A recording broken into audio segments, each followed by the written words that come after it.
Right now, and look, Sean McLaughlin has trained you guys over the past 20-some years. So when I bring the governor up here and he says what he's going to say, you need to respond in kind. So let him know you know what you're doing. It's important, all right? I don't have to repeat this. Sean, they're covered, right? Okay, we got it. It is an extreme pleasure to be able to have a welcoming address for the first time ever at an Alliance conference. This gentleman is the 8th governor in our young state. He is the very first Okinawan descent to ever be a U.S. governor. Ladies and gentlemen, let's welcome Hawaii's governor, David Ige.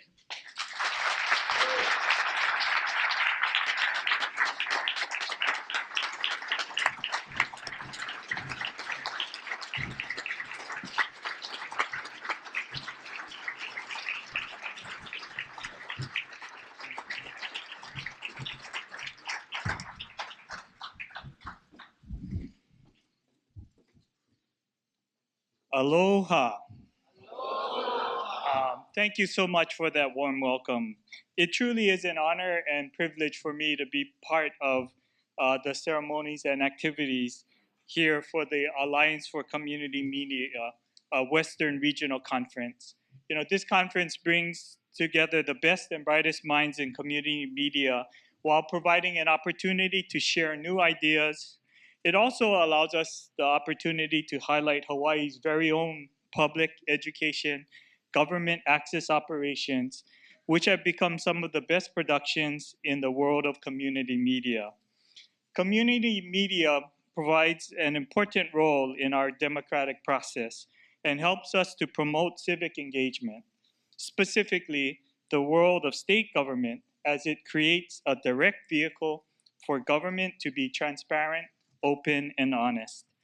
You know, during my 28 years in the Hawaii State Legislature, prior to becoming governor, we found a number of ways to make government more efficient, open, and sought ways to use technology to engage the public. I personally have been very active in recognizing the important partnership that community media does provide us. And I just wanted to share a couple of my personal bests in how community media has truly helped shape our community. More than 20 years ago, I was part of a public access project at the state capitol where we really were committed to provide the information that insiders had on how to affect the legislative process. We truly wanted to turn that around. We wanted to have someone in the legislature there to teach all the tricks of the trade to anyone who wanted to be part of that. And so Hawaii State Legislature became the very first legislature in the country to commit government funds to a public access room. It was a group of people.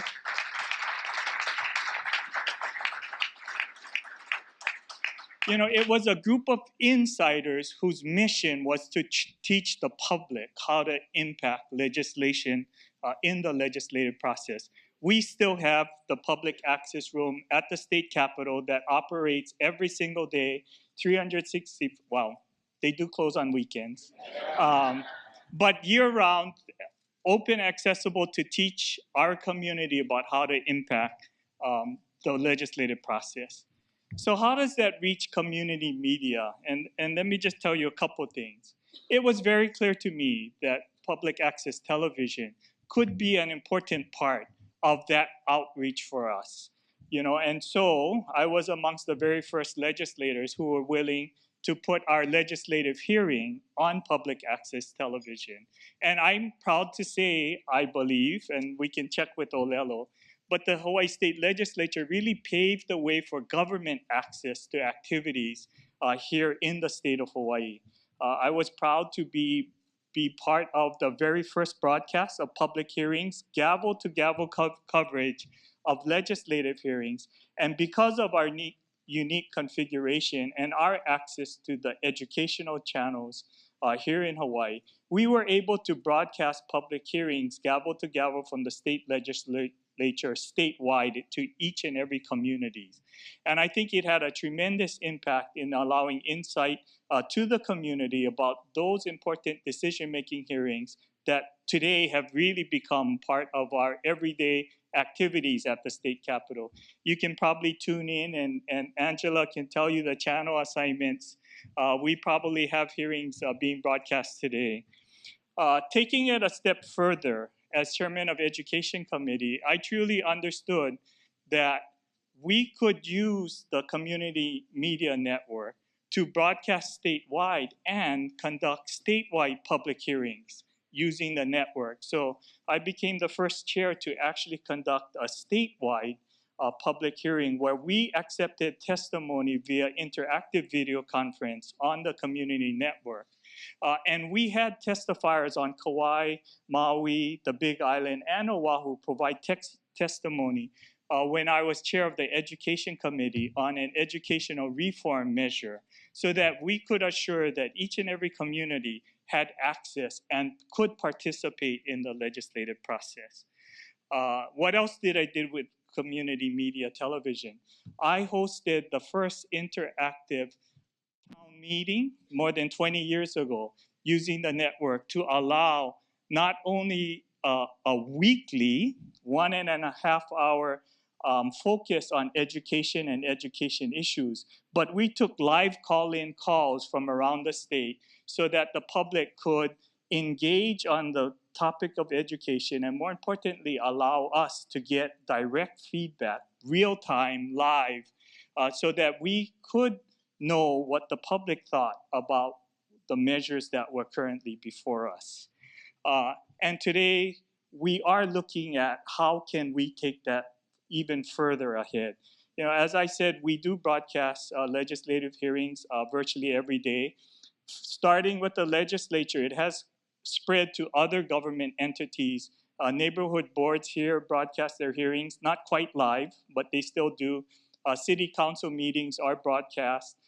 Obviously, the State of State address and a number of other government entities are broadcast live statewide across the state on community media.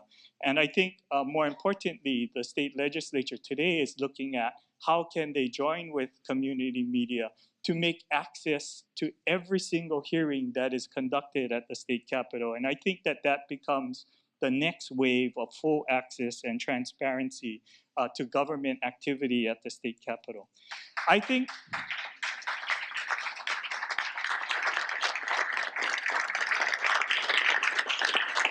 I think the most meaningful feedback that I ever got about my efforts to provide access to legislative hearings was really on a personal note.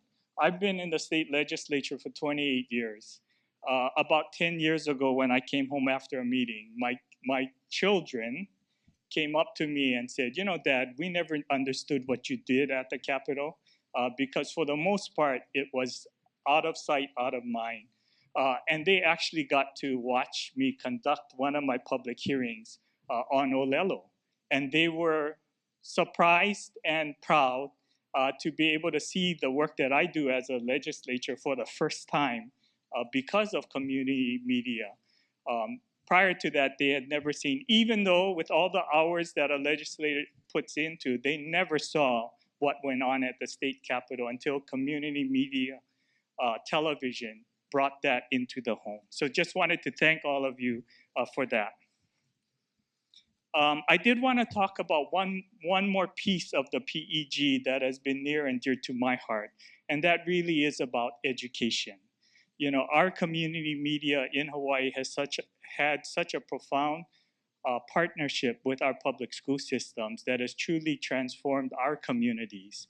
You know, and my story starts with a underperforming school on the west coast of Oahu, who really oftentimes are viewed as really the forgotten district. You know, they more than half of the students are free and reduced lunch. The performance of the schools were very low. YNIC Writer Productions. And I had met an outstanding teacher, Candy Suisu, more than 30 years ago. And I was inspired by her commitment to her community, and more importantly, her commitment to using technology to reach students and encourage them to think about the future and what could be bigger and better. They started, Why Not Sea Riders Production started their essence in a leftover janitor's closet that was the only space that they could get on their campus to commit to technology. And a bunch of volunteers cleaned out the closet, repainted it, and they started with low power radio as a way to engage the kids. Then they went into video because they saw that video engaged the students in a different way. Long story short, I really believed in them and supported them, and they expanded to digital media. And this ties back into a couple things that I've advocated for as part of community media. We do have a grant process through the cable access fee where we've supported our public school system. And the Hawaii Educational Networking Consortium had started to award to schools grants so that they could purchase digital media cameras and those things so they could start video production programs in each of their schools. And obviously, Sea Rider Productions took it to the nth degree. They built their program. Today, almost 1 in 4 students are part in this program, and they are winning national awards. But the important thing is it started, and community media and the community access fee started to make grants available to individual schools so they could buy digital media equipment and start media programs. So I went to Olelo and I said, well, why don't we do a partnership? Well, actually, they came to me. I have to confess, not my idea. Why don't we put a studio in a school? Why don't we put a community media center in a school? And so obviously, Sea Rider Productions was the natural partner because they had the best media program in the state. And so they actually, community media put their funds in with state funds, and we created a studio right on the campus. And the powerful thing about that was students would do it and keep it busy during the day, and the community would have access to the media center at night. More importantly, the kids were available to help the community people because we all know that students and kids get the technology way faster than any adult could ever do it. So, they had expert people to help the community engage and learn about the technology. Anyway, that step allowed Sea Rider Productions to progress and actually achieve even greater things. They entered the National Student News Network competition each and every year, and they win national awards each and every year. And Olelo and community television had a part in that success. But it didn't stop there. Candy Suiso was committed to helping every single high school that wanted to have a digital media program reach the same success level that they had. And so she organized a summer intensive to help teachers within the public school system learn all the tricks of the trade of digital media. So what happened? These programs started springing along the west coast of Oahu. More importantly, they went to each and every island. Candy went to each and every island to conduct high-level training so that all the schools in our state could attain that level of success. I went back to community media and I said, how can we celebrate the students' work? How can we provide the channel and the opportunity for the students in our public schools to be able to broadcast their work? So we created the Hawaii Schools Digital Network program, and we would take the best that the schools had to create and broadcast it on Olelo as well as our public television network. And then Olelo came to me, and I went to them this time. And I said, wouldn't it be great to have the Academy Awards of student media? Don't we want to give them the voice? How can we create an opportunity so that the best student works can get the attention that they deserve as part of their efforts to improve the program? So the Olelo Youth Exchange competition was created, where Olelo sponsors a competition each and every year that students from across the state enter in various areas and topics, and they are challenged to create the student voice on topics from homelessness, drug abuse, teenage pregnancy, whatever the topics that the students choose.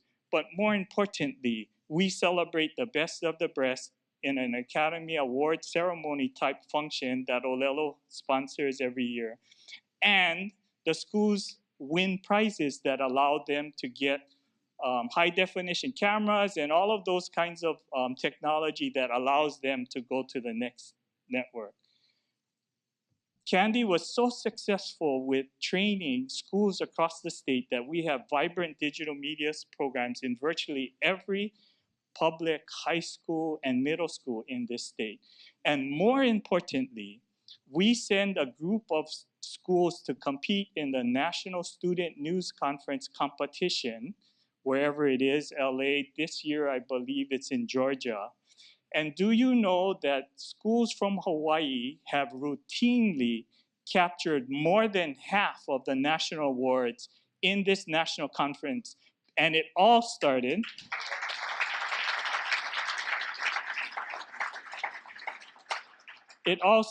with community media and the partnership with our public school systems. So it truly is a special opportunity for all of us to really think outside of the box and look at ways that we can engage community media and our public schools and other partners to really move our communities forward. And I just wanted to add a postscript to that story about Candy Suiso. She created a for-profit company and a nonprofit foundation to employ the students who graduate from Sea Rider Productions. And both institutions are thriving. They have more work than they can deal with. And it really has created a real community out on the west side of Oahu of the best digital media people in Hawaii, I think. I might be biased. But more importantly, we definitely have the best digital media program in the country. So I just wanted to put that plug in for community media. I just wanted to close on one thing. You know, we are always looking at how we can use the partnership with community media to take it to the next level. And we are looking at different ways.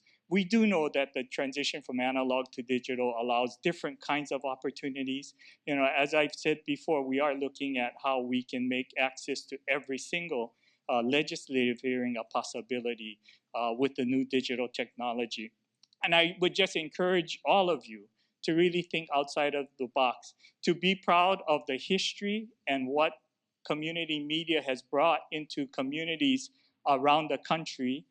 We certainly are proud of what community media has done here in Hawaii. And I would just like to encourage you to keep community media going.